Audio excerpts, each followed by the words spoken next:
हमारे साथ लगातार मेहमान जुड़े हुए हैं। विजय कौशिक कांग्रेस के नेता हैं, उनकी तरफ जाते हैं। विजय कौशिक, आज का दिन बड़ा महत्वपूर्ण रहा है और हर दृष्टिकोण से एक अलग तरीके से चीज़ें हुई हैं और हम इस मैत्री संबंध को बहुत आगे ले जाने के लिए उत्सुक भी हैं। और रूसी राष्ट्रपति ने इस बात को भी कहा है कि ना हम पीछे हटने वाले नहीं, और भारत हमारा बड़ा टेस्टेड और ट्रस्टेड एलाई है, और बहुत सारे समझौते भी हुए हैं। विजय कौशिक। जिस तरह मोदी जी अपने भाषणों में बड़ी बड़ी बातें कहते हैं, तो दो देशों के संबंधों में इस तरह की बातें एक आम बात है, अगर रिश्ते अच्छे हैं तो। पहली बात।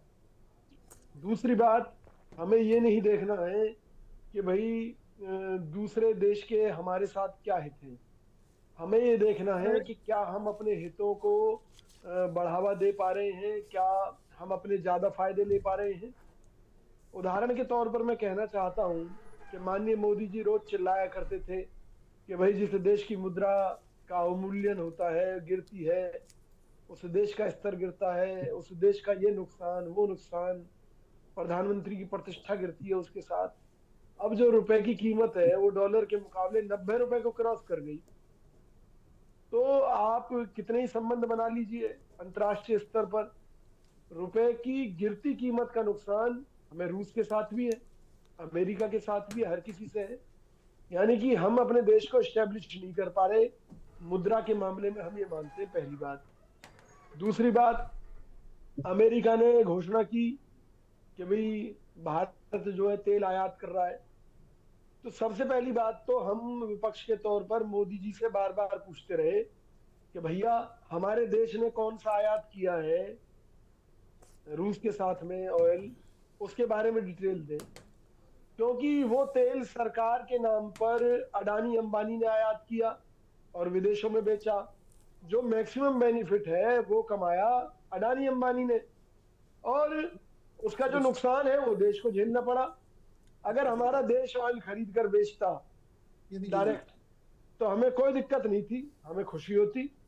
लेकिन चंद पूंजीपतियों को फायदा पहुंचाने के लिए फिर अमेरिका जितनी बार भी इस देश के बारे में तमाम तरह के जहर उगलता रहा, उसका सीधे तौर पर कभी भी मोदी सरकार ने जवाब नहीं दिया। जी कुछ कह रहे हैं क्या आप? नहीं नहीं, हम कुछ नहीं कर रहे हैं, आप ही कहिए, बोलिए। तो उसका भी मोदी सरकार ने कोई सीधे सीधे जवाब नहीं दिया। अब जहां तक रशिया से दोस्ती की बात है, लोग कह रहे थे अभी कि भाई वो हमारी बिगर स्वार्थ की दोस्ती है। ये सब झूठ बात है, कहने की बात है। सब जितने भी संबंध हैं वो परिस्थितिवश होते हैं और परिस्थितिवश ही निभाए जाते हैं।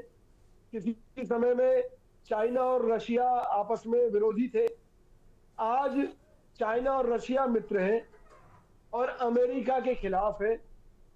उन परिस्थितियों में आज अगर हमारा चाइना के साथ कोई मतभेद होता है, जैसे कि उसने अरुणाचल प्रदेश पर दावा ठोक दिया है चाइना ने, उन परिस्थितियों में रशिया चीन के खिलाफ कितनी हमारी मदद करेगा। ये सब मुद्दे बड़े टेक्निकल हैं जिनके जवाब सरकार के पास नहीं है। लेकिन हम ये समझते हैं कि अगर हमारा राष्ट्र मजबूत है तो कोई भी देश हमारा मित्र हो सकता है, अन्यथा नहीं हो सकता। आज चाइना एक तरफ हमारा दुश्मन है, दूसरी तरफ उससे हमारा व्यापार घाटा 100 अरब डॉलर को क्रॉस कर चुका है। इसके बाद भी हमारी मजबूरी है कि रेयर अर्थ मटेरियल के लिए हम चाइना के ऊपर डिपेंड है। कभी भी वो हमारे देश को झटका दे सकता है। जो हम सोलर एनर्जी और तमाम तरह की एनर्जी की बात कर रहे हैं, सोलर वाहनों की बात कर रहे हैं, सब में जो तत्व यूज होते हैं, कोबाल्ट है और तमाम तरह की चीजें हैं, उसके ऊपर आज भी हम चाइना के ऊपर डिपेंड है। तो सबसे बड़ी बात यह है, मैं ये समझता हूँ आज राष्ट्र हमारा कमजोर हो रहा है क्योंकि हमारे देश की मुद्रा का अवमूल्यन हो रहा है। हमारे देश के नागरिक जीवन यापन करने के लिए विदेशों में, रशिया में भी जाकर मरने के लिए तैयार हैं और मारे जा रहे हैं। रूस यूक्रेन युद्ध में रशिया की तरफ से हमारे भारतीयों की भी इस तरह की वीडियो आई है जो ये कह रहे हैं कि उन्हें धोखे से युद्ध में झोंक दिया गया है बगैर तैयारियों के, और मरने के अलावा उनके पास कोई रास्ता नहीं है।